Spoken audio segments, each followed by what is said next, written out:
두통을 호소하고 있고 활변을 보이는 아이들도 많이 있습니다.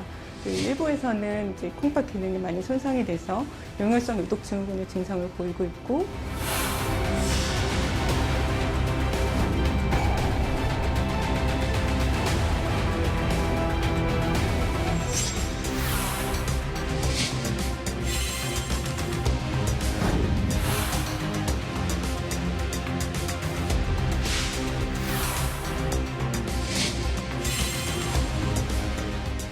산발적인 집단 감염이 수도권을 벗어난 충청권 등 타 지역으로 확산되는 추세를 보이고 있습니다. 정부는 감염 확산의 속도를 늦추고 방역 추적 속도를 더욱 높이기 위해 지속적으로 노력을 기울이고 있습니다.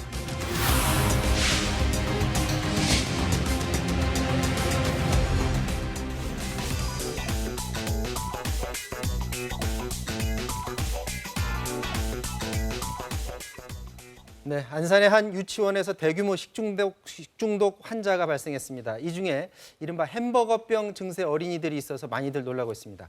최진봉 성공회대 교수, 손정혜 변호사 나오셨습니다. 안녕하세요. 안녕하세요. 네, 안녕하세요. 안녕하십니까. 지금 햄버거병 증세라고 합니다. 지금 상황이 어떤가요? 지금 상황으로 말씀을 드리면 안산 유치원에 집단 식중독이 발생했는데 원생 가족 합쳐 총 한 102명 정도가 식중독 상태입니다. 근데 네. 말씀하신 햄버거병에 걸린 사람으로 추측되는 분들은 약 15명 정도 돼요. 네. 이분들에 대해서는 조사가 진행되고 있는 상황이고요. 또 하나 이제 좀 걱정스럽고 우려스러운 것은 이 15명 중에 약 5명 정도 되는 어린 아이들이 지금 신장 투석을 하고 있는 상태입니다. 그래서 상태가 점점 좀 악화되고 있는 상황이라고 볼 수 있을 것 같고요.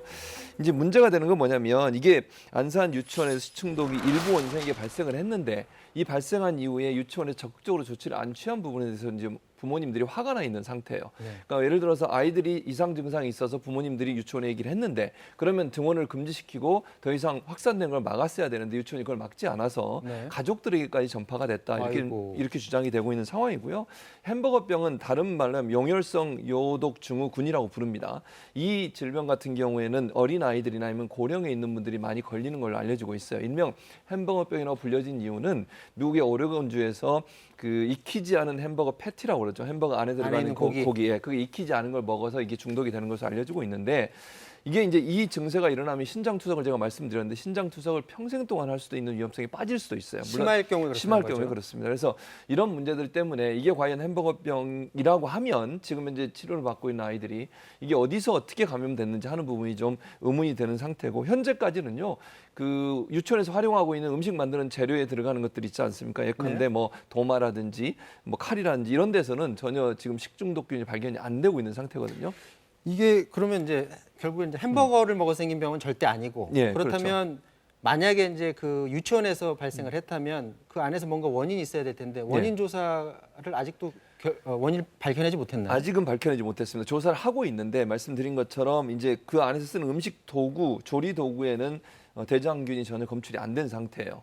그런 상태이기 때문에 이제 조사를 어떻게 해야 되냐 그러면 이제 문제는 그 식중독이 다른 방법을 통해 들어오는 거. 예컨대 지금 또 하나 문제가 되고 있는 게 검체를 채취하기 위해서 이제 전수조사를 하고 있는데 네. 이 유치원 같은 경우는 법적으로 어떻게 돼 있냐면 아이들한테 간식을 주려면 간식을 일정 기간 동안 보관을 해야 되거든요. 네. 근데 그 보관하지를 않았어요.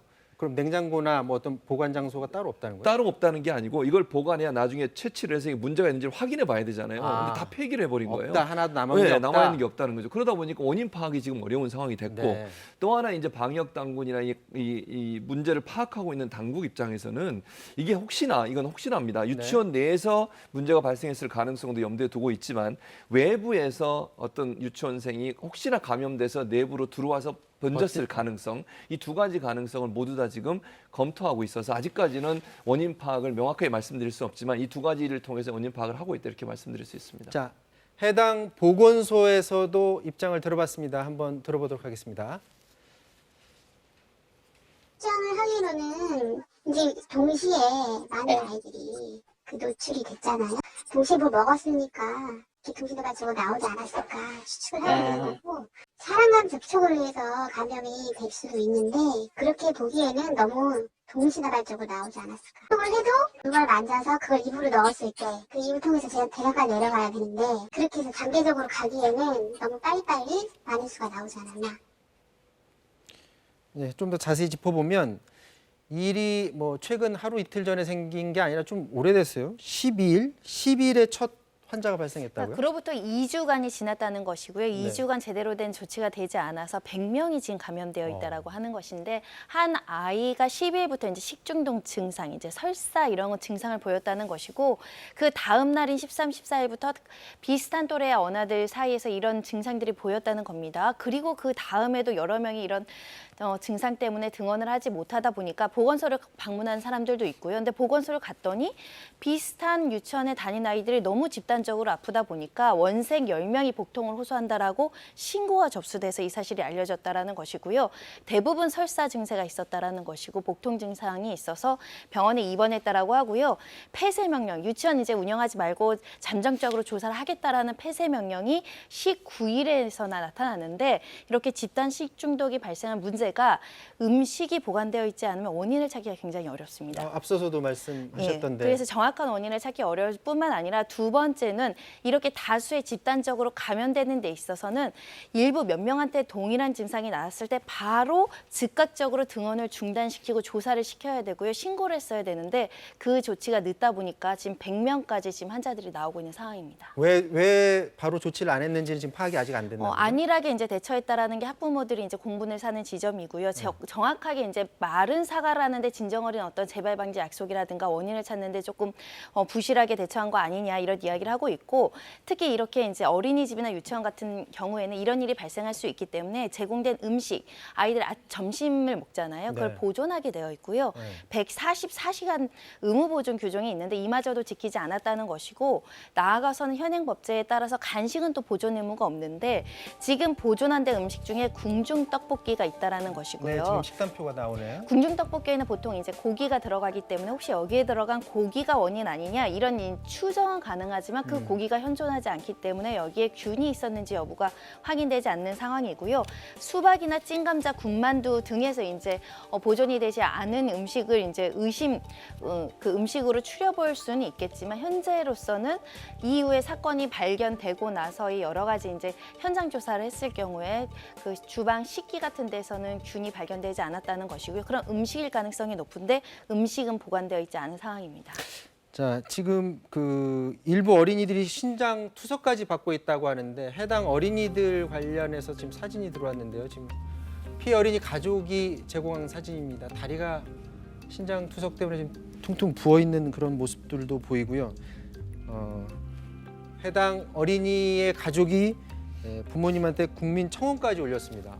아유, 어떻습니까? 이게 국민청원을 올린 이유가 있어요. 그러니까 이제 첫째는 이 피해자 가족들 같은 경우에는 1차적으로 유치원의 대응 자체가 너무 느렸고 제대로 대응을 안 하는 바람에 많은 사람들이 이런 일을 당했다고 지금 얘기를 하고 있고요. 그다음에 이제 그러면서 지적하는 게 뭐냐면 이 유치원이 2년 전인 2018년도에도 교육과 무관하게 개인 경비로 돈을 사용해 가지고 문제가 돼서 징계를 받은 적이 있거든요. 그 정직 1개월, 유치원 원장이 정직 1개월을 받았는데 그때도 8천여만 원 정도의 돈을 개별적으로 원래 교육 목적으로 쓰라고 돼 있는 걸 그렇게 쓰지 않았고요. 나머지 돈도 유용한 것으로 나타나고 있다. 그래서 그때 징계를 받은 경고를 받은 게 지금 화면에 나올 텐데요. 곧 정직 1개월에 2명이 징계를 받았고요. 네. 퇴직금 보관 통장을 운영을 부적정하게 해서 경고를 1명 받았고 차입금 운영도 부적정하게 해서 또 경고를 받은 적이 있었습니다. 이건 그러니까 이제 추정을 하는 거죠. 이제 예. 저렇게 문제가 있었던 유치원이기 이기 때문에 이번에도, 혹시나 예, 이번에도 그렇죠. 뭔가 운영에 문제가 있지 않았을까라는 그렇죠. 그런 추정일 뿐인 겁니다. 예, 그런 문제를 제기하고 있습니다. 지금 그 몇 해 전에 햄버거병 그때 한창 기사가 나갔었는데 당시에 그때 어린이가 피해를 입고 신장의 한 90%까지 기능을 상실하는 그 일도 그때 있어서 굉장히 논란이 됐었잖아요. 이 사건 피해자 이제 가족들에서 이제 그 맥도날드 상가요. 거기에 대해서 소송도 제기하고 수사까지 진행이 됐었고 우리 사회에서 햄버거병이라는 게 알려진 그 사건으로 이제 보통 인식이 되고 있는데 이때 이제 우리가 용혈성 요독 증후군이 얼마나 위험한지를 봤습니다. 그때 네. 그 아이도 투석을 하고 있고요. 지금 신장장애 2급을 받고 있고 평생 이렇게 투석을 하면서 살 가능성이 있다라는 부분 때문에 많은 분들이 걱정을 하셨다는 것인데 실제로 이 질환은 5세 미만의 어린이나 노년층에게는 좀 치명적일 수 있다라는 것입니다. 특히 합병증이 무섭다라는 것인데 이 환자 중에 콩팥 기능이 저하돼서 한 50% 분들은 투석을 해야 될 정도로 신장 기능이 저하될 수 있다라는 것이고요. 특히 5%는 평생 투석 치료를 받아야 된다라고 하니까 후유증도 만만치 않을 뿐만 아니라 부모님들 걱정이 굉장히 크실 것 같아요. 네, 더군다나 심장 정지까지 가는 사례들도 있다라고 하니까 지금 어린아이들이 저렇게 투석하는 모습을 보는 부모님의 심정은 굉장히 억울하고 미안한 마음이 크지 않을까 합니다. 네, 아무쪼록 이 햄버거병 관련해서는 피해 어린이가 더 늘지 않도록 관계 당국에서 조사도 빨리 하고 추가적인 피해가 늘지 않도록 좀 대처를 좀 서둘러 주셔야 될 것 같습니다.